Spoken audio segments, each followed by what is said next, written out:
Hello everyone, welcome to Magnet Brains. This is Vanya Narendra, your IGKO, that's International GK Olympiad Educationist for grade 9th. I hope you people are doing good, I hope you people are doing well.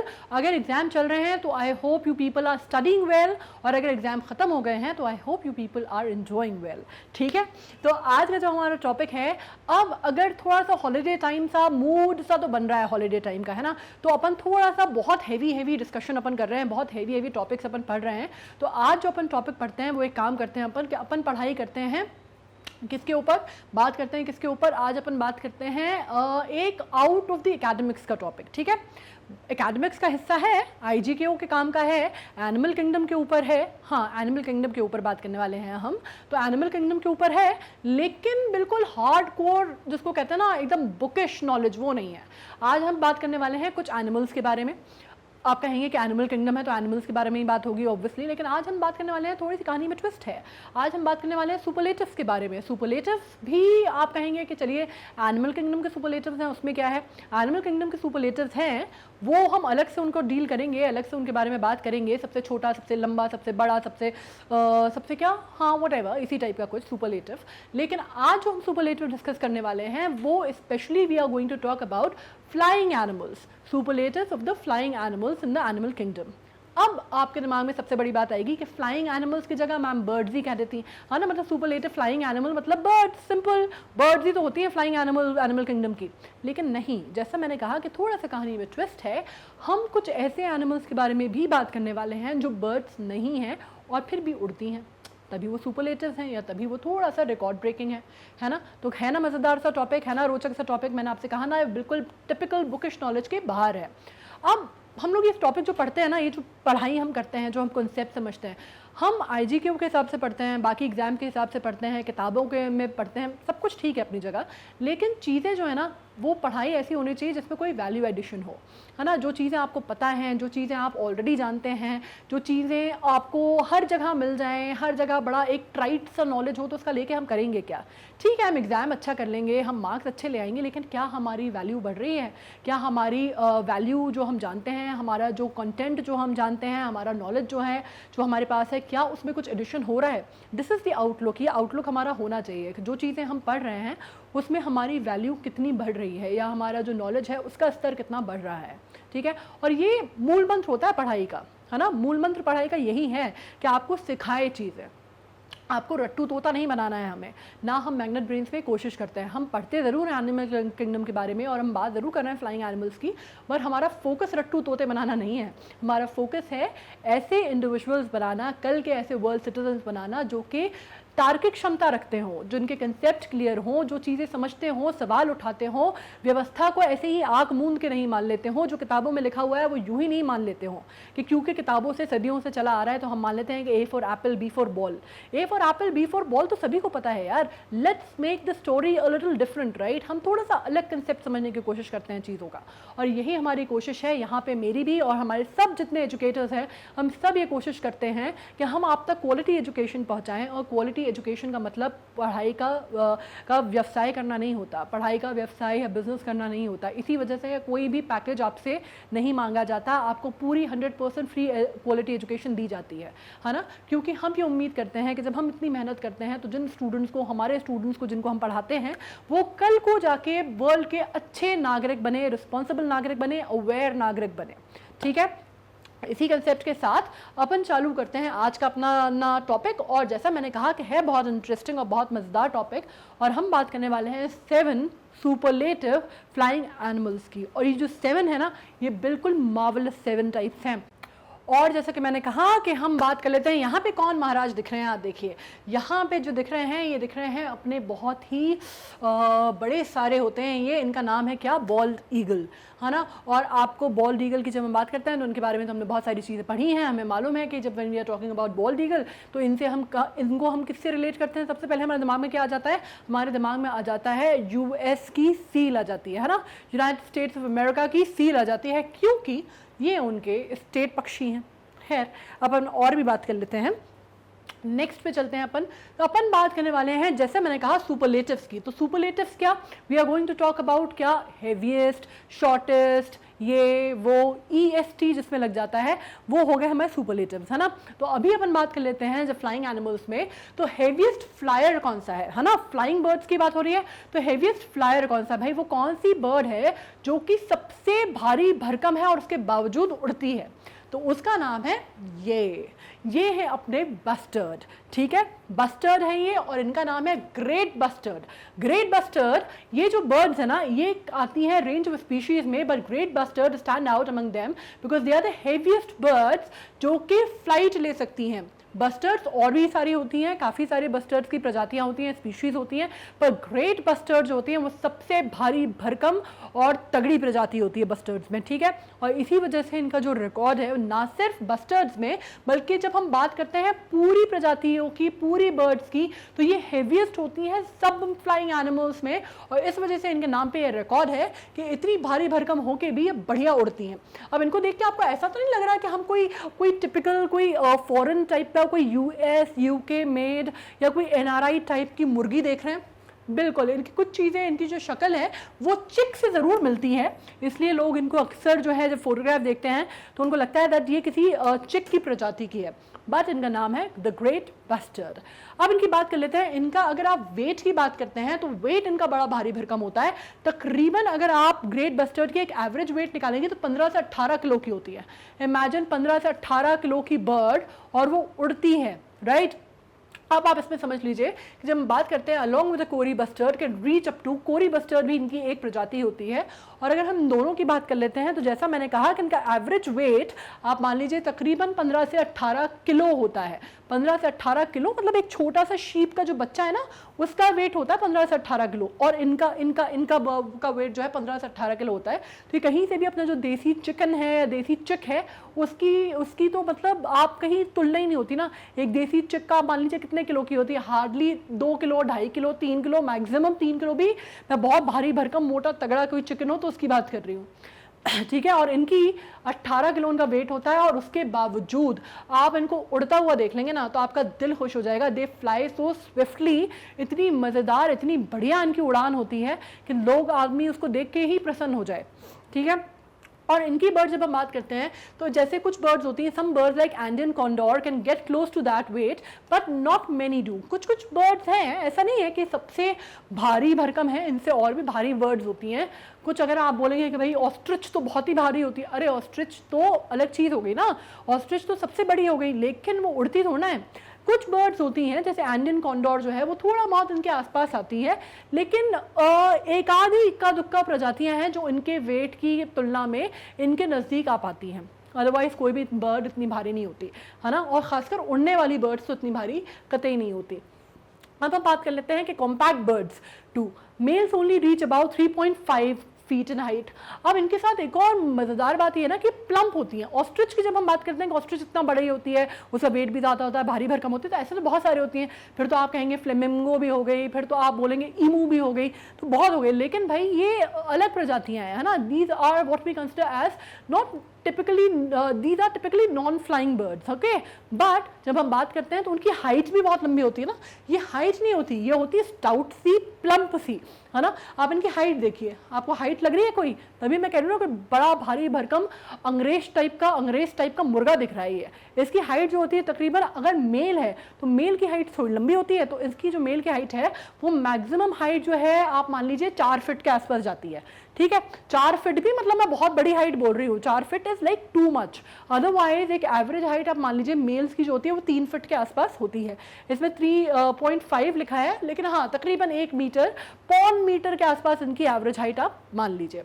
ठीक है, तो ये आ गया आपको समझ में कि हमने बात की है हेवीएस्ट फ्लायर की। ये देखिए, ये ना कई लोग इनको एक्चुअली वो भी समझते हैं, कई लोग इनको ये भी समझते हैं कि ये मुर्गे की और बतख की और इन्हीं का कुछ मिला जुला हाइब्रिड टाइप का रूप है, लेकिन ये बिल्कुल ही अलग है। देखिए सी दिस, इनके पैर थोड़े से लंबे होते हैं,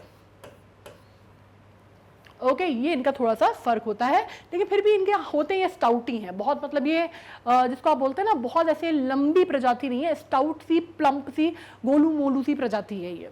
अब the great bustard predominantly found in Europe and Asia is considered vulnerable as a species due to habitat loss. अब इनके साथ भी बेचारों के साथ प्रॉब्लम ये हुई है कि ये प्राइमरीली कहाँ पाए जाते हैं, ये प्राइमरीली पाए जाते हैं एशियन कॉन्टिनेंट्स में और यूरोपियन कंट्रीज में। पर अब प्रॉब्लम ये हुई है कि इनके हैबिटेट लॉस बहुत हुआ है। हैबिटेट लॉस मतलब जहाँ ये नेचुरली पाए जाते थे वहाँ पे इनके हैबिटेशन का बहुत लॉस हुआ है, बहुत सारी जगहों पे अब ये पाए नहीं जाते बहुत ज़्यादा। जैसे हमने कहा ना कि डिफॉरेस्टेशन बहुत बड़ा रीज़न है, जो जिसको बोलते हैं कॉलोनाइजेशन हो रहा है, तो वो बहुत बड़ा रीज़न था। तो अपने नेचुरल हैबिटेट में बहुत ज़्यादा नहीं पाए जाते, तो अभी थोड़े से वल्नरेबल हैं।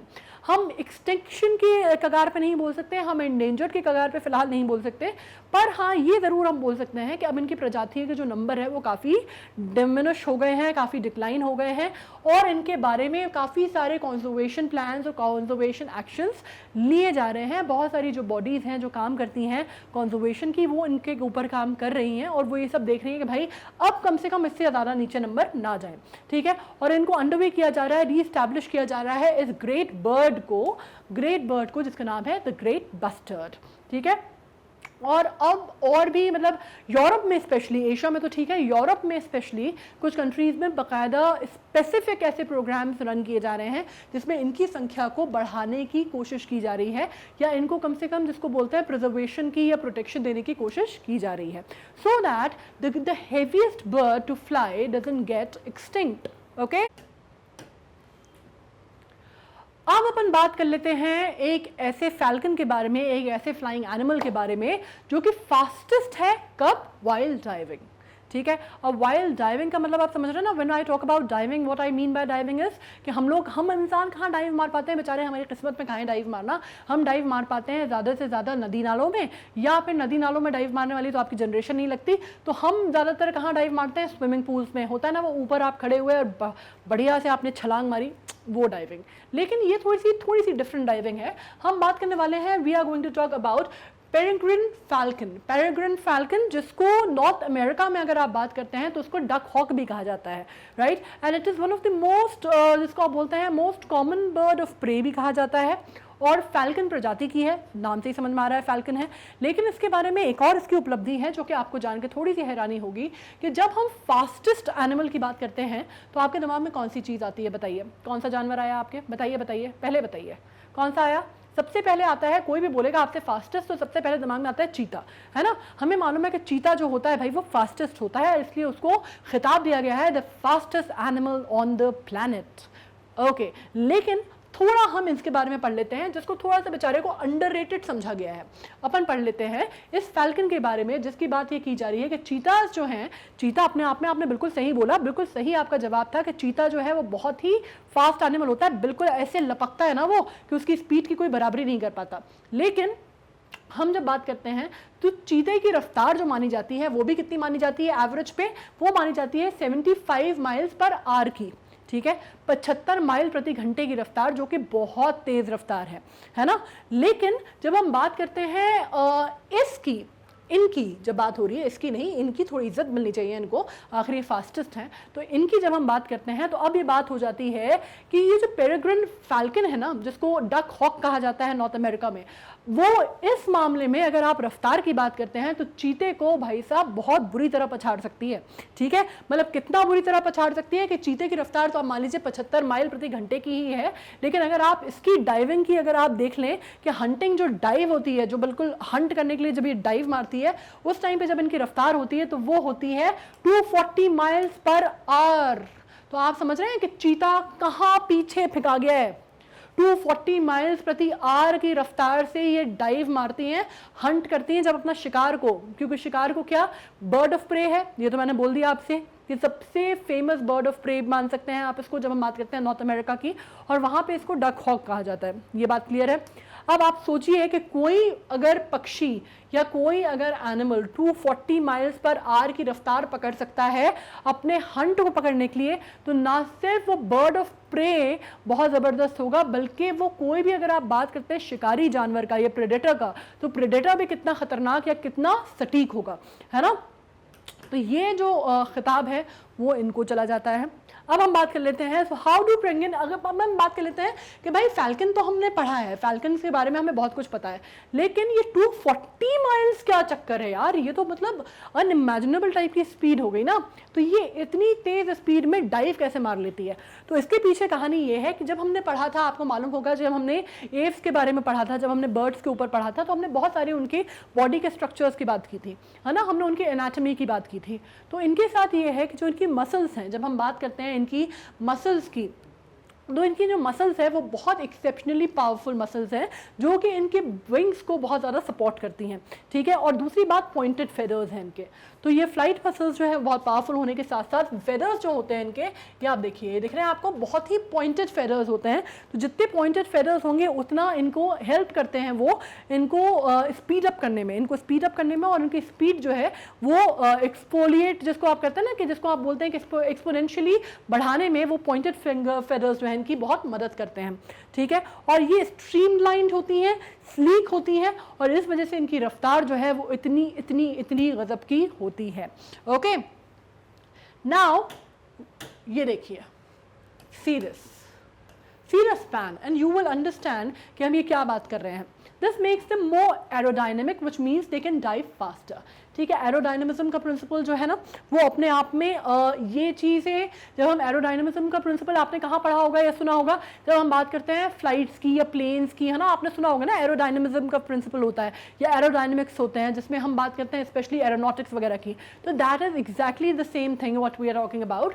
और ये बेसिकली ज़्यादा इनको एरोडायनेमिक बनाती हैं, ज़्यादा इनकी जो मसल्स हैं वो स्ट्रॉन्ग होती हैं, पॉइंटेड फेदर्स होते हैं, तो इनको ज़्यादा हेल्प करते हैं और एड करते हैं लॉन्ग फ्लाइट्स लेने में भी, और ज़्यादा शार्प, और जिसको बोलते हैं ज़्यादा शार्प डिक्लाइन, ज़्यादा शार्प ट्रेजेक्ट्री में भी, और ज़्यादा शार्प डाइविंग में भी, ठीक है। तो तीनों चीज़ें आ गई। अब जब बात करते हैं पेरेग्रिन फैल्कन की, तो इनके हार्ट जो होते हैं वो भी बड़े होते हैं कंपैरेटिवली नॉर्मल फैल्कन से, राइट। और उस पर एफिशिएंट लंग्स होते हैं जो काफ़ी ज़्यादा होते हैं, जो इनको उस स्पीड पे या उस पे जब हम बात करते हैं कि जब हम उस स्पीड की बात कर रहे हैं कि 240 घंटे की रफ्तार से, 240 मील प्रति घंटे की रफ्तार से जब कोई चीज़ कोई खासकर एनिमल अगर कोई स्पीड पकड़ रहा है, तो जाहिर सी बात है कि आप सोचिए कि उसका ब्लड सर्कुलेशन कैसा होगा और उसकी ब्रीदिंग को कितना सपोर्ट की ज़रूरत है। तो उसकी लंग्स और हार्ट दोनों का जो साइज़ है, एनाटॉमी जो इसकी है वो उस तरह से बनी हुई है कि वो इसको हेल्प आउट करती है। इसकी ब्रीदिंग जो होती है उस स्पीड में भी जो इसकी ब्रीदिंग है उसको सपोर्ट करने के लिए सक्षम होते हैं इसके लंग्स, ठीक है। तो हमने इसकी बॉडी का स्ट्रक्चर और एनाटॉमी समझ ली कि क्यों है ऐसा, क्यों इतनी स्पीड ये पकड़ पाती है, जो कि कोई भी प्रजाति, कोई भी जानवर, कोई भी एनिमल नहीं पकड़ पाता, ठीक है। तो हमने 2-3 चीज़ें समझ ली कि पहले तो एरोडायनेमिज्म का प्रिंसिपल आ जाता है, दूसरी बात आ जाती है कि हमने जो बात कर ली कि इसके हार्ट और लंग्स का साइज़ बड़ा है, पॉइंटेड फेदर्स हैं, तो उसकी पूरी बॉडी की बनावट ही ऐसी है जो इसको इस स्पीड को अटेन करने में हेल्प करती है, ठीक है। ऑल ऑफ दैट कंबाइन, अगर आप बात करते हैं dive bombers so fast they blink you might miss them, अगर आप ये इतना मतलब माना जाता है कि जो लोग इनको देखते हैं डाइव मारते हुए, जिन लोगों ने इनको देखा है, अपने आप तो नहीं उतनी मिलती है, नॉर्थ अमेरिका में जो इनको देखते हैं डाइव मारते हुए, कहते हैं कि अगर आपने सिर्फ पलक झपक ली ना तो आप इनको मिस कर देंगे, इतनी गजब की स्पीड रहती है, बिल्कुल जैसे बुलेट ट्रेन कोई पास हो जाती है ना, उतनी बुलेट ट्रेन की स्पीड से आके डाइव मार के अपना शिकार जो झपट के उड़ जाती हैं, ठीक है। तो अगर आपको बिल्कुल ऐसे खड़े होकर देखना पड़ेगा इनको, अगर आप देखना चाहते हैं, अगर आपने पलक भी झपक ली तो मिस हो गया, ठीक है। ओके, तो अब अपन आ जाते हैं नेक्स्ट पे, और अब हम बात करने वाले हैं फास्टेस्ट फ्लैपिंग की। फ्लैपिंग मतलब विंग्स फ्लैप करने की, है ना। अब हम बात करने वाले हैं फास्टेस्ट फ्लैपिंग की। ये जो हैं ये अपने झुंड में रहते हैं दिखाई दे रहे हैं, समझ में आ रहा है ना कौन है? बैट, चमगादड़, राइट। झुंड में रहते हैं, बहुत बड़े उसमें रहते हैं। आपको मालूम है that they are the only flying mammal, ये भी मालूम है आपको। अब जब हम बात करते हैं इनकी, तो आपको ये भी मालूम है कि जब स्पीड होती है इनकी, तो ये साथ में जब रहते हैं, रात में देख नहीं पाते, नहीं सॉरी दिन में ये देख नहीं पाते, तो दिन में ये अपने जहाँ पे भी रहते हैं वहाँ पे उल्टे लटके हुए मिलेंगे आपको, चाहे आप बिजली के तार देख लीजिए, चाहे आप पेड़ देख लीजिए, पूरे पेड़ पे कुछ तो ऐसे पेड़ होते हैं, पीपल के पेड़ होते हैं कहीं तो, कि उसमें ये उल्टे लटके मिलेंगे, और हज़ारों की तादाद में उल्टे लटके हुए मिलेंगे। मतलब वो लिटरली पत्तियाँ उतनी नहीं दिखती जितनी ये लटके हुए दिखते हैं, ठीक है। तो इनके बारे में बहुत सारी चीज़ें और भी फेमस हैं, लेकिन अभी हम जो इनकी बात कर रहे हैं, तो और इसके अलावा दूसरी बात तो आपको पता ही है ना, जब हम कोविड की बात कर रहे हैं, कोरोना वायरस की बात कर रहे हैं, तो वो भी इन्हीं की देन है, यहीं से आई हैं। लेकिन गलती इनकी नहीं है, उसमें गलती आप हमारी है ना, गलती हम आपकी इंसानों जैसी है, इंसानों की है, उनकी कुछ नहीं है। उनकी बीमारी थी, हमने आपने उनका सूप पी लिया, उसमें बेचारे वो कुछ नहीं कर सकते, राइट। तो उसका ब्लेम हम उनको नहीं दे सकते। लेकिन खैर होती क्या है कि अभी हम बात कर लेते हैं, इनकी फास्टेस्ट फ्लैपिंग भी होती है। बहुत सारी चीज़ें चमगादड़ों के बारे में ना, बड़ी बड़ी सारी चीज़ें फेमस हैं। चमगादड़ों के बारे में ये भी कहा जाता है कि भाई इनकी आवाज़ इतनी ऊंची होती है कि इतने हाई डेसिबल पे होती है कि हमें सुनाई नहीं देती। उसके अलावा ये कहा जाता है कि अकेला फ्लाइंग मैमल है जो कि उड़ पाता है। उसके अलावा कहा जाता है कि कुछ चमगादड़ों की ऐसी प्रजाति होती है जो कि उड़ते उड़ते जो कि अपने बच्चे को ब्रेस्ट फीड कर सकती है। तो बहुत सारी चीज़ें इनके बारे में कहीं सुनी जाती हैं। अब जब हम बात करते हैं, अभी हम जिसकी बात कर रहे हैं वो है मैक्सिकन फ्री टेल्ड बैट, ठीक है। अभी मैक्सिकन फ्री टेल्ड बैट जो है, जिसको ब्राजीलियन फ्री टेल्ड बैट भी कहा जाता है, ठीक है, ब्राजीलियन फ्री टेल्ड बैट भी कहा जाता है। इसका जो वेट होता है वो बहुत ज़्यादा नहीं होता, हल्के फुल्के से प्रजाति होती है, हल्के फुल्के से प्राणी होते हैं ये। इनका वेट आप तकरीबन मान लीजिए बिल्कुल 15 ग्राम के अंदर ही होता है, 10 से 15 ग्राम के बीच में वेरी करता है। 11-14 ग्राम जो है वो इनका वेट जो है आप मान लीजिए कि इसके बीच में होगा, ठीक है। मतलब कैसे समझाऊँ मैं आपको, जैसे मैंने यहाँ पे लिखा भी है, इसका वेट आप समझ लीजिए कि रिमोट में अपन बैटरी डालते हैं, सेल्स डालते हैं ना जो, तो वो AAA वाले जो सेल्स डालते हैं अपने रिमोट की, जो चलते नहीं है कई बार, तो अपन ऐसे ठक ठक ठक ठक करके उनको चलाते हैं। वो जो AAA की बैटरीज होती है ना, उसको आप मान लीजिए कि उतना वेट, ठीक है, उतने ही हल्के होते हैं ये। और विंग स्पैन जो होता है इनका, वो इनके वेट के हिसाब से ठीक ठाक होता है। तकरीबन आप मान लीजिए 12 से 14 इंचेस का इनका विंग स्पैन होता है, जो कि आप मान लीजिए तकरीबन 30 से 35 सेंटीमीटर का। फाइन, इनका पूरा स्ट्रक्चर बन गया दिमाग में, आ गया। थोड़ा सा इमेजिन कर लो ना, आई नो कि बहुत अच्छे तो नहीं है इमेजिन करने में, लेकिन कर लो, थोड़ा समझना है तो इमेजिन करना पड़ता है। आ गया ना पूरा दिमाग में कि इस टाइप के दिखते हैं। वेट जो होता है बिल्कुल AAA बैटरी जितना होता है, और विंग स्पैन जो होता है कितना होता है, 35 सेंटीमीटर का, ठीक है। अब अपन इनके आगे बढ़ते हैं।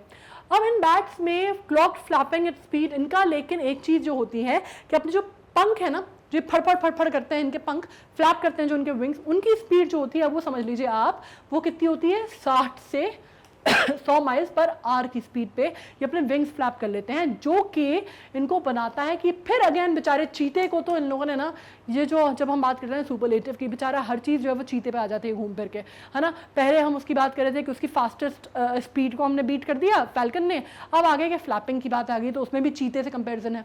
अब जाहिर सी बात है यार, जब कंपेरिजन होगा तो हाई उससे ही रखा जाएगा ना, मतलब सुपरलेटिव से ही तो सुपरलेटिव का कंपैरिजन होगा। अब कोई इनका सुपरलेटिव का कंपैरिजन आप ऐसे तो कर नहीं सकते कि स्लॉथ से कर दो, तो जाहिर सी बात है कि वो बेंचमार्क चीता है ना स्पीड का, इस वजह से। लेकिन अब चीता जो है वो बेचारा फ्लैप नहीं करता, वरना अगर फ्लैप करता तो उसमें भी इसका कंपैरिजन आ जाता। अब लेकिन हाँ, 60 से 100 माइल प्रति आवर की स्पीड पे ये अपने विंग्स फ्लैप कर देते हैं, जो कि चीते की जो रफ्तार होती है वो कितनी होती है, 75 माइल प्रति घंटे की रफ्तार से वो दौड़ता है। तो दो अलग अलग कार्य हैं, लेकिन स्पीड वाइज भाई यहाँ इन्होंने भी चीते को बीट कर दिया है, इतने पिद्दू से प्राणी ने चीते को बीट कर दिया है, ठीक है। They are among the most abundant mammal in the North America, but the habitat destruction may make it hard them in the future. They roost only in the limited number of locations, albeit in large numbers. जैसे मैंने कहा कि झुंड में रहते हैं, आपको bat कभी भी ऐसे नहीं दिखेंगे कि इक्का दुक्का बैट हो। बैट है तो मतलब वो झुंड में होंगे। लेकिन ये जब हम इनकी प्रजाति की बात कर रहे हैं तो इनको हमें नाम से ही समझ गए, हम मैक्सिकन की बात कर रहे हैं या ब्राज़ीलियन की बात कर रहे हैं, तो ये काफ़ी नॉर्थ अमेरिका में काफ़ी पाए जाते हैं, साउथ अमेरिका के भी कुछ लोकेशंस पे पाए जाते हैं। लेकिन अभी इनके साथ ये दिक्कत हो रही है कि अगेन इनका नेचुरल हैबिटेट जो है वो एंडेंजर्ड है, नेचुरल हैबिटेट इनका खत्म होता जा रहा है। तो अभी क्या होता है, नेचुरल हैबिटेट खत्म होता जा रहा है तो ये शहरों की तरफ रुख करने लगे हैं, शहरों की तरफ रुख करने लगे हैं, तो लोगों को उसमें भी दिक्कत है कि बेचारे कहीं तो जाएंगे ना, उनका नेचुरल हैबिटेट आप खत्म कर देंगे तो खैर वो आने लगे हैं। लेकिन अभी जिसको बोलते हैं ना कि थोड़ा एंडेंजर्ड के स्पीशीज़ में तो नहीं है, लेकिन हाँ डिक्लाइनिंग ज़रूर है इनकी भी। लेकिन अब जब हम बात करते हैं तो उनका डिस्ट्रक्शन जो है इनके नेचुरल हैबिटेट का, इनके सर्वाइवल के लिए थोड़ी सी मुश्किल पैदा कर रहा है, क्योंकि बहुत अपीलिंग नहीं होते ना ये, बाकी जैसे फैल्कन हो गई या ईगल हो गई, तो फिर भी कम से कम देखने में सुंदर दिखते हैं, ये बेचारे देखने में भी सुंदर नहीं दिखते। तो अब होता क्या है ना कि किसी के आसपास अगर वो नेचुरल हैबिटेट छोड़ के अगर वो बसाहट वाले एरिया में चले जाएं, तो वहाँ पे अगर वो चमगादड़ लटके हुए हैं तो आप सोचिए ना, मतलब ऐसा लगता है ना बड़े कुछ क्या है ये, मतलब मनहूसियत टाइप की फीलिंग देते हैं ना ये थोड़े से। तो इस वजह से अब इनका नेचुरल हैबिटेट तो मिल नहीं रहा है, और ये जो आर्टिफिशियल हैबिटेट में इधर उधर जाने लगे उसमें भी इनको रहने में लोग दिक्कत करते हैं, ठीक है, तो वो ख़त्म होता जा रहा है। तो लेकिन इनका जो नंबर है, जो संख्या है वो घटती जा रही है, लेकिन अभी भी जितनी भी है रहते हैं ये साथ में है मिलजुल के, एक बहुत ही बड़े एक्सटेंडेड फैमिली है इनकी, उसमें रहते हैं ये, बहुत ही कुनबे वाला हिसाब जो है इनका वो चलता है। जैसे मैंने कहा ना कि अकेले आपको चमगादड़ कभी नहीं मिलेंगे। अब हम बात कर लेते हैं स्लोवेस्ट फ्लायर की। ठीक है। स्लोवेस्ट फ्लायर, हमने बात की थी फास्टेस्ट की, अब हम आ जाते हैं स्लोवेस्ट की, सबसे धीरे धीरे जो चिड़िया उड़ती है हम उसकी बात करते हैं। तो वो है ये छोटी सी हैं, ज़्यादा बड़ी नहीं है, क्यूट सी है, पिटीट सी, ठीक है, और इनका नाम है अमेरिकन वुडकॉक, ठीक है। नाउ लेट्स स्लो डाउन, हमारी सुपरलेटिव की दुनिया थोड़ी सी मध्यम पड़ गई है, थोड़ी सी हल्की पड़ी है, और हम डिस्कशन करने वाले हैं सुपरलेटिव के बारे में, जो कि जिनका नाम है अमेरिकन वुडकॉक, ठीक है। अब ये जो है ये स्मॉल बर्ड हैं जिनकी जो आप बात कर लीजिए कि इनकी जो हाइट है वो बहुत कम होती है, इनका जो साइज़ है वो भी कम होता है, तकरीबन 10 से 12 इंच की होती हैं ये, है ना। 10 से 12 इंच की होती हैं, मतलब छोटी सी होती हैं, और 10 से 12 इंच की होने के बाद जब हम बात करते हैं कि इनका वज़न जो होता है मुश्किल से 150 ग्राम की होती हैं, हार्डली, मतलब 140-230 ग्राम इसका यहाँ पे लिखा है मैंने, लेकिन आप ऑन एन एवरेज इनका वेट निकाल लीजिए तो बिल्कुल 150 ग्राम की होंगी तकरीबन, है ना। बीच का वेट निकाल लेते हैं, कुछ मोटी भी होती है, कुछ दुबले भी होती है, हम इंसानों जैसा हिसाब भी तो होता है ना, ज़रूरी थोड़ा है कि बिल्कुल एक ही जैसा वेट हो इनका, हम इंसान भी होते हैं ना, कुछ बहुत मोटे होते हैं, कुछ बहुत दुबले होते हैं, कुछ बहुत लीन होते हैं, कुछ बहुत स्टाउट होते हैं, कुछ टॉम जैसे होते हैं, कुछ जेरी जैसे होते हैं। टॉम एंड जेरी तो बिल्ली और चूहा है, नहीं, लॉरल होते हैं, हार्डी होते हैं, तो कुछ ऐसे भी होते हैं। तो अपन बीच का साइज लेते हैं 150 ग्राम के हैं, और लूज ग्रुप्स में चलते हैं, बहुत ज़्यादा एकदम झुंड में नहीं उड़ती हैं, लूज ग्रुप्स होते हैं, ग्रुप्स होगा भी तो बिल्कुल एकदम ऐसे झुंड वाला नहीं होगा, या फिर अकेले अकेले भी रह लेते हैं, मतलब ऐसा कोई बहुत ज़रूरी बहुत ऐसे सोशल नॉर्म्स को फॉलो करने वाली प्रजाति नहीं है। हालांकि क्या है, क्योंकि ये बहुत छोटे होते हैं ना, एक तो साइज में भी बहुत छोटे हो गए, और फ्लायर भी बहुत धीरे धीरे से हैं, बहुत ही धीमी गति के समाचार हैं ये, तो इस वजह से एक चीज़ ये हो जाती है कि अगर ये ग्रुप में करें, ग्रुप में अगर फ्लाई करते हैं तो थोड़ा इनके लिए बेटर होता है। तो थोड़ा सा ज़्यादा अगर मामला, मतलब सोशेबल मामला जो आता है वो इसी वजह से आता है जब फ्लाइंग की बात आती है ना। कहीं अगर रुके हुए हैं या कहीं पे अगर ठहराव है, कोई पड़ाव डाला हुआ है, तो उसमें फिर इनको बहुत ज़्यादा सोशेबल नहीं है। लेकिन उड़ने के मामले में it is a better idea कि क्योंकि अगर अपन इतने धीरे धीरे हैं तो बेटर है ना कि सबके साथ उड़ें, ठीक है। तो हाँ, यही पॉइंट मैंने यहाँ लिखा हुआ है, flying together probably feels more sociable since they are such slow flyers, बहुत ही धीरे धीरे होते हैं। मतलब इनकी अगर आप नॉर्मल फ्लाइट की अगर आप बात करते हैं ना, माइग्रेशन की, माइग्रेशन मतलब क्या, जब आप चिड़ियों के माइग्रेशन की बात करते हैं तो एक जगह से दूसरी प्रांत में उड़ के जाना, है ना।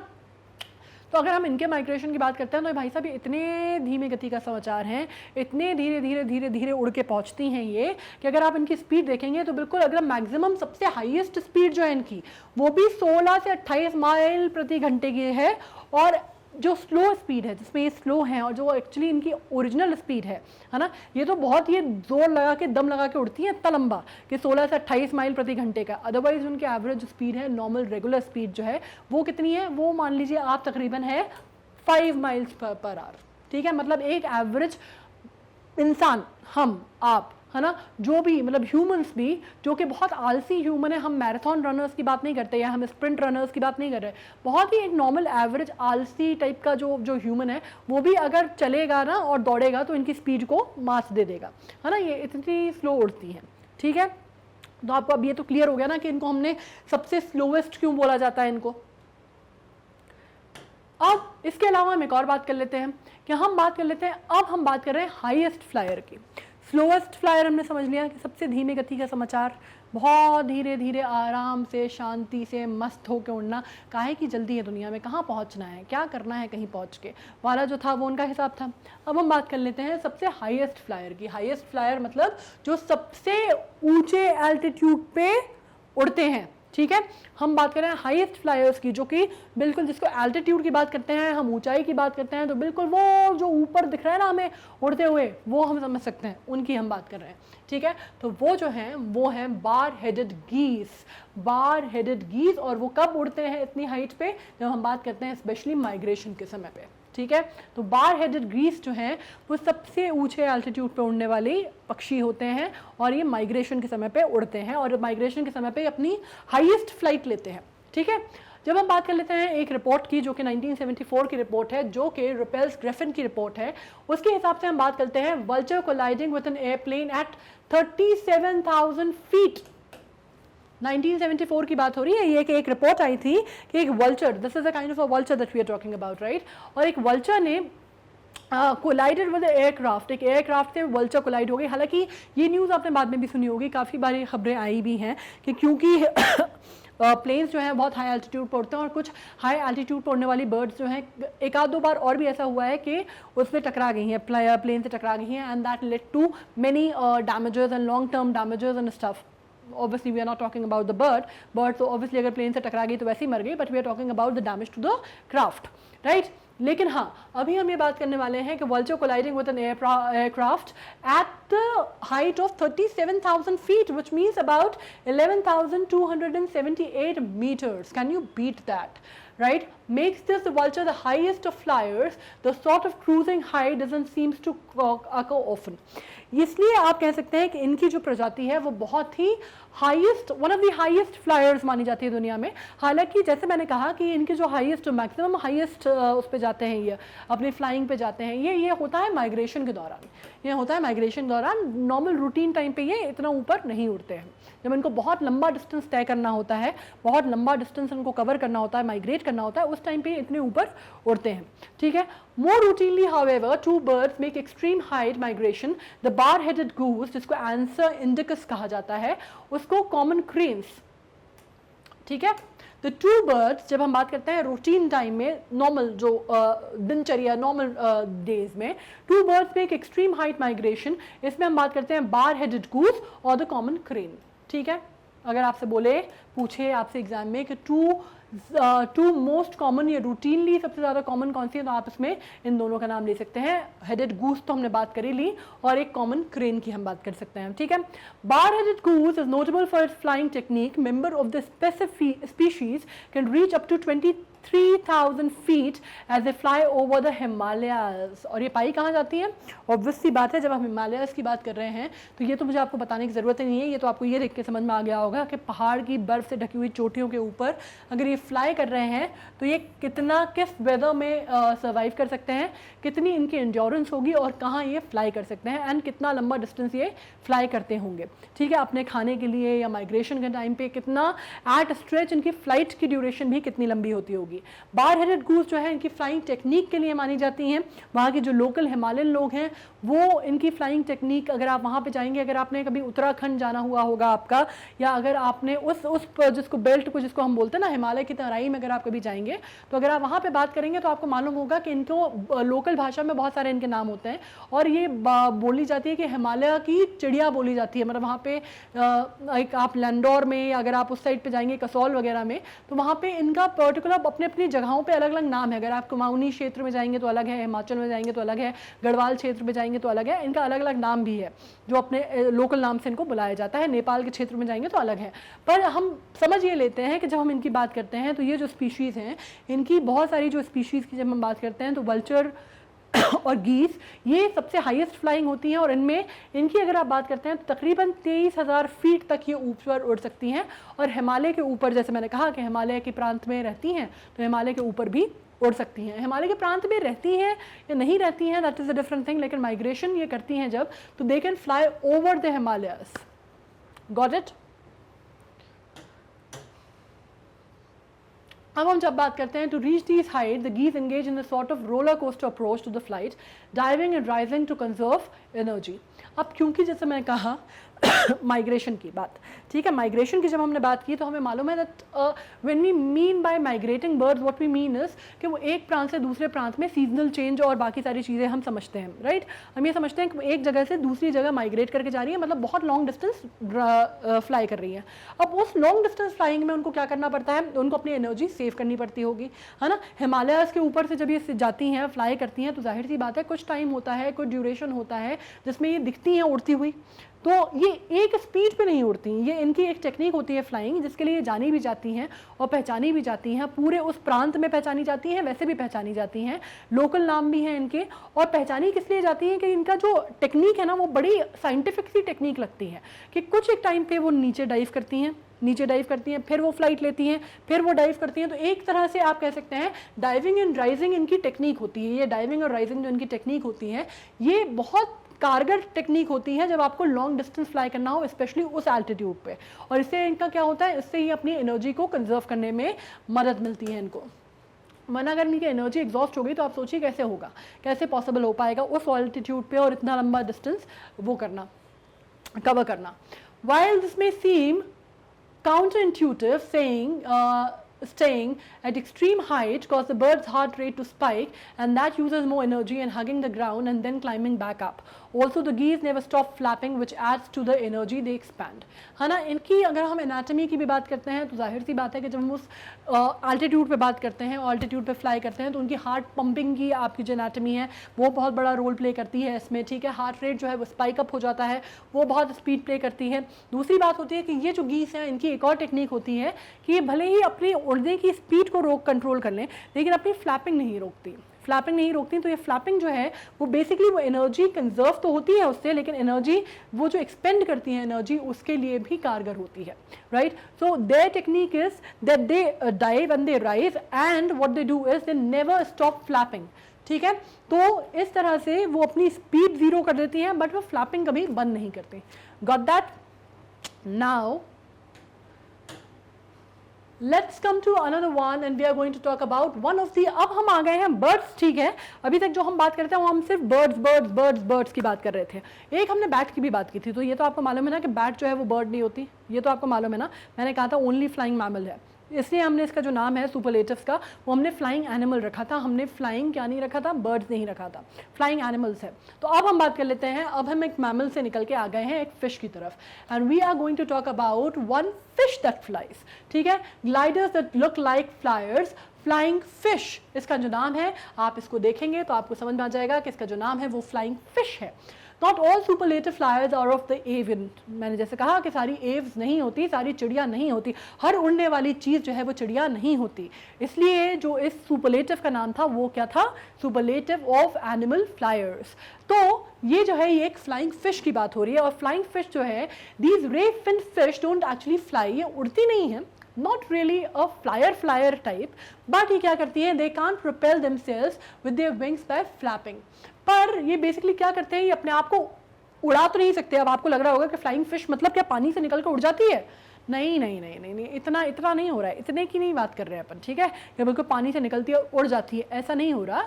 लेकिन इसको क्यों बोला जाता है फ्लाइंग फिश, ये अपन बात करते हैं. ये ग्लाइडर्स हैं, ये ग्लाइड करती हैं और बिल्कुल ऐसा लगता है, जो ग्लाइडिंग होती है इनकी इतनी स्विफ्ट और इतनी स्मूथ होती है कि देख के आपको बिल्कुल ऐसा लगेगा कि वो फ्लाई कर रही हैं.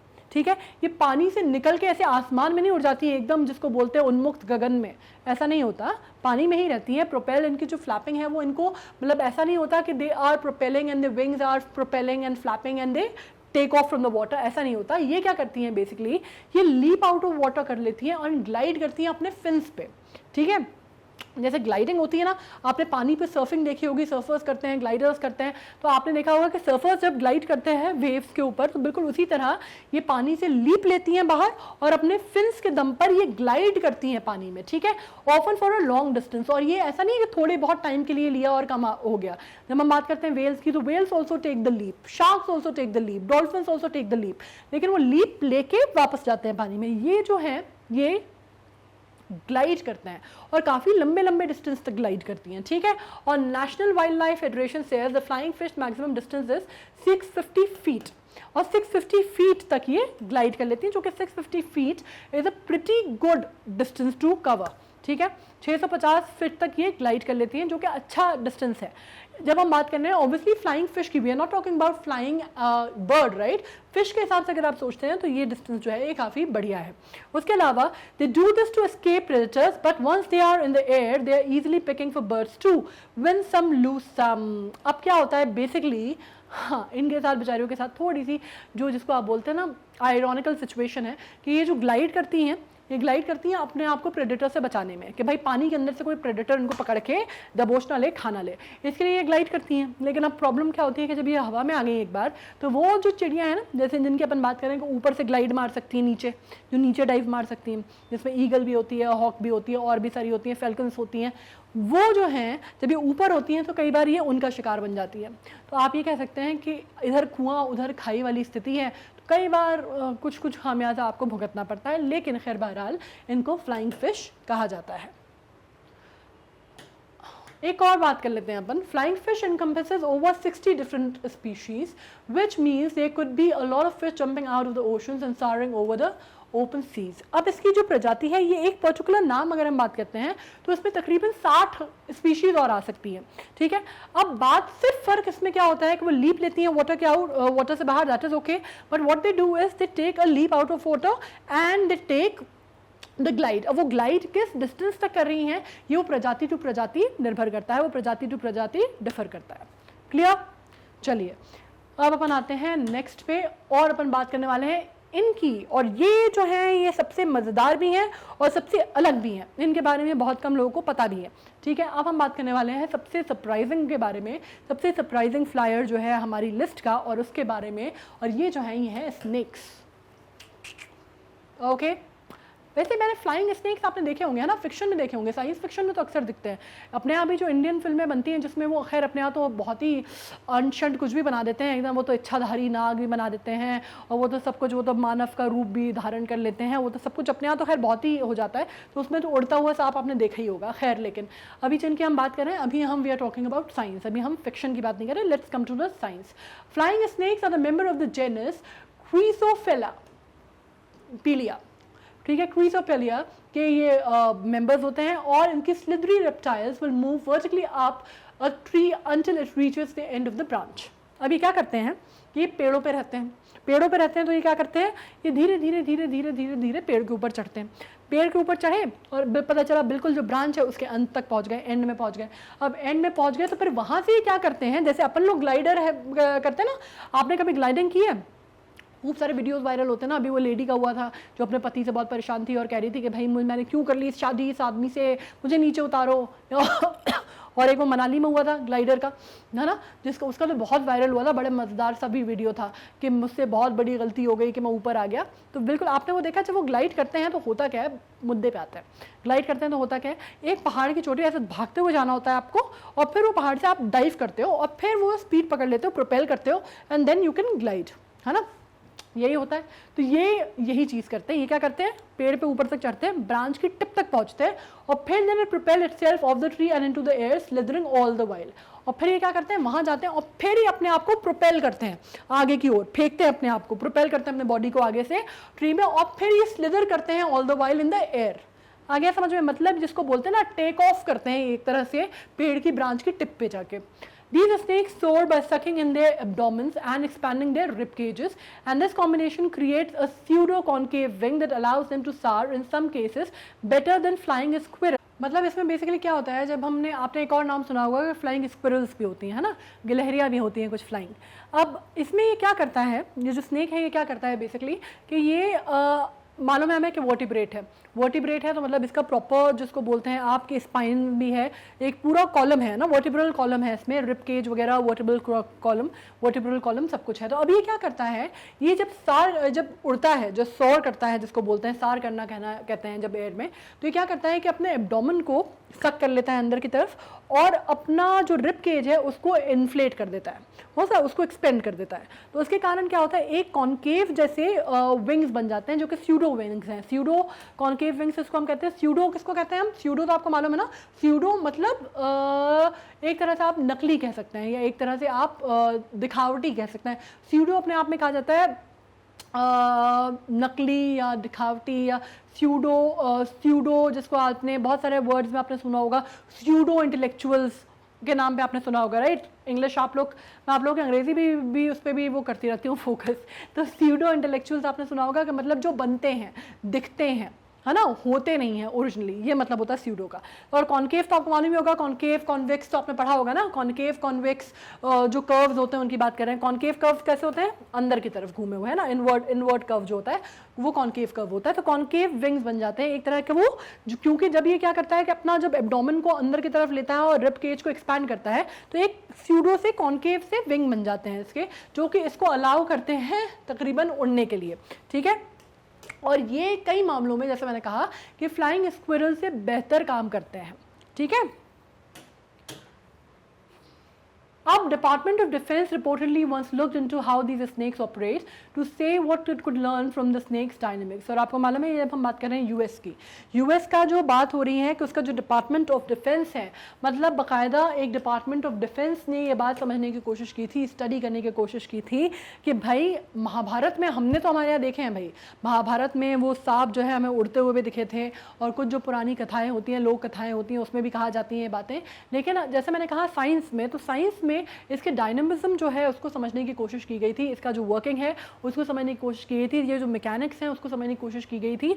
और बाकायदा शोध या रिसर्च जो है वो डिपार्टमेंट ऑफ डिफेंस ने की थी यूएस के, और उसने ये समझने की कोशिश की थी कि अगर ये डायनामिज्म जो है, जो स्नेक का उड़ने का जो डायनामिज्म है, इससे हम क्या चीज़ समझ सकते हैं, या अगर हम इस चीज़ से क्या चीज़ ले सकते हैं या सीख सकते हैं, राइट। तो कुछ तो आप सोचिए कि बहुत इंटरेस्टिंग होगा उसकी उड़ान में, या उसके the way it takes the leap और the way it takes a flight. Okay, कि डिफेंस पूरा ये समझना, डिफेंस डिपार्टमेंट उसको समझने की कोशिश कर रहा है, ठीक है। इसके साथ अपन आ गए हैं एंड पे अपने सुपरलेटिव फ्लाइंग एनिमल्स के। आई एम श्योर आपको कुछ पढ़ के मज़ा आया होगा। कुछ चीज़ें ऐसी होंगी जो आपको, मैंने जैसे कहा था पहले कि कुछ चीज़ें ऐसी होंगी जो आपको पता होंगी, कुछ चीज़ें ऐसी होंगी जो आपको नहीं पता होंगी, राइट। लेकिन ओवरऑल मज़ा आया ना पढ़ के, है ना। हर चीज़ बुकिश किताबों के बाहर कुछ अच्छा लगता है ना पढ़ के, राइट। तो अब समझ में आ गया तो बहुत बढ़िया बात है। नहीं आया, अगर कुछ कंटेंट वगैरह कहीं कुछ रह गया है, कुछ मिस हो गया है, समझ में नहीं आया कि क्या था, तो what you need to do, आपको हमारा कंटेंट कैसे एक्सेस करना है वो आप जानते हैं। आपको जाना है मेरी वेबसाइट पे magnetbrains.com, उस पर आप खोलेंगे तो आपको हमारे टॉप कोर्सेज़ के ऑप्शंस मिल जाएंगे।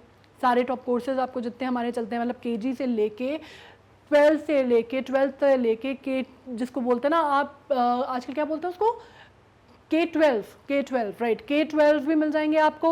उसके अलावा नीट भी मिल जाएगा आपको, उसके अलावा आपको NTSC मिल जाएगा, ओलंपियाड मिल जाएगा, सब मिलेगा। ओलंपियाड खोलना है, ओलंपियाड ऐसे खोला, ओलंपियाड का पेज ओपन हुआ, जो भी ओलंपियाड में सब्जेक्ट्स हम ऑफर करते हैं, इंग्लिश करते हैं, मैथ्स करते हैं, साइंस करते हैं और IGKO तो करते ही हैं, वो आपको मिल जाएंगे पेज। वॉच नाउ का ऑप्शन भी दिया हुआ है, दबाना है, पेज ओपन होगा, विंडो ओपन होगी। सारे जो भी हमारे जितने वीडियो जाते हैं वो सीक्वेंस में जाते हैं, सीक्वेंशियल ऑर्डर में आपको सारे वीडियोस मिल जाएंगे। तो what you need to do, आपको ये वीडियोस ऊपर बढ़ाते जाना है, आपको देखते जाना है, जो भी आपको देखना है समझना है आपको मिल जाएगा। Now what you need to do, आपको उसको क्लिक करना है, वॉच नाउ का ऑप्शन आएगा, ओवरव्यू आ जाएगा, जो भी वीडियो आपने देखा उसका ओवरव्यू आया, मोर वीडियोस की भी ऑप्शन है और नेक्स्ट वीडियो का भी ऑप्शन है। All you can do is, जो भी आप देखना चाहते हैं पार्ट, पूरा देखना चाहते हो तो बहुत ही बढ़िया काम है।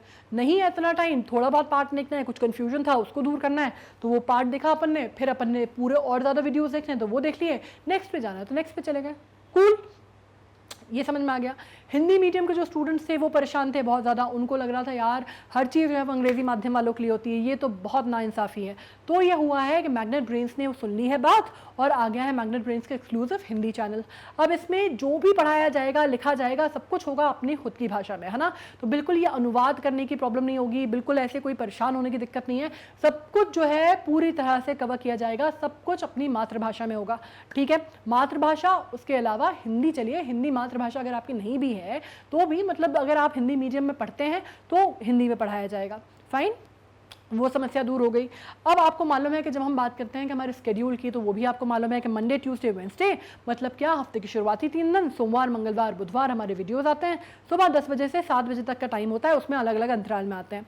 सुबह 10 बजे आ जाता है क्या, IEO इंग्लिश का ओलंपियाड, उसके बाद आ जाता है IMO, उसके बाद आ जाता है हमारा 4 बजे से NSO और शाम के 7 बजे आ जाता है भाइयों बहनों हमारा IGKO। भाइयों बहनों के हिसाब से थोड़े छोटे हो स्टूडेंट्स, प्यारे बच्चों आ जाता है हमारा IGKO, ठीक है। प्रीमियर सेट कर सकते हो, पता चल जाएगा, रिमाइंडर आ जाएगा तो पता चल जाएगा कौन सा वीडियो आने वाला है। अब YouTube तो आप लोग बिल्कुल प्रो है ना, जैसे मैं कहती हूँ हमेशा एक्सपर्ट है आप लोग YouTube के, तो YouTube पे तो आपको मालूम ही है कि हमारे चैनल को कैसे आपको देखना है, कैसे एक्सेस करना है सारा कंटेंट। अब हमारी तरफ से जब हम इतनी पढ़ाई करते हैं, इतनी मेहनत करते हैं, एजुकेशन हम देते हैं, आप सारी इतनी क्वालिटी एजुकेशन लेते हैं, तो ये होता है ना कि भाई एजुकेशन लोगों में बांटी जाए तो उससे वो बढ़ती है ना। ज्ञान को अपने पास नहीं रखना चाहिए, ज्ञान को शेयर करना चाहिए। इसलिए आपको क्या करना है, you need to like, share and subscribe. और कोई डाउट हो, कोई ऐसी चीज़ हो जिसमें समझ में नहीं आया या लगा कि नहीं मुझे तो एक और चीज़ मालूम है जो मैम से मिस हो गई, what you need to do is you can write in the content, नीचे लिख दो, मुझे पता चल जाएगा, अपन फिर उसको नेक्स्ट क्लास में डिस्कस करेंगे। हमारे फेसबुक पे और इंस्टा पे हमारी रेगुलर स्टोरीज आती हैं, टेलीग्राम का भी चैनल है। तो अब मतलब किसी भी तरह तरह से कोई दिक्कत नहीं है, पढ़ाई जो है वो पूरी पूरी बढ़िया तरीके से हो सकती है ना। अब कोई बहाना नहीं चलेगा कि ऐसी पढ़ाई नहीं हो पा रही और ये नहीं पढ़ाया जा रहा, सब कुछ पढ़ाया जाएगा, पूरा फुल लेंथ पढ़ाया जाएगा। और ये करना है कि अच्छे से पढ़ाई करनी है, बच्चों निकलने का कोई रास्ता है नहीं अब, ठीक है। So bye then take care, be happy, be healthy, study well and stay very good. Thank you so much.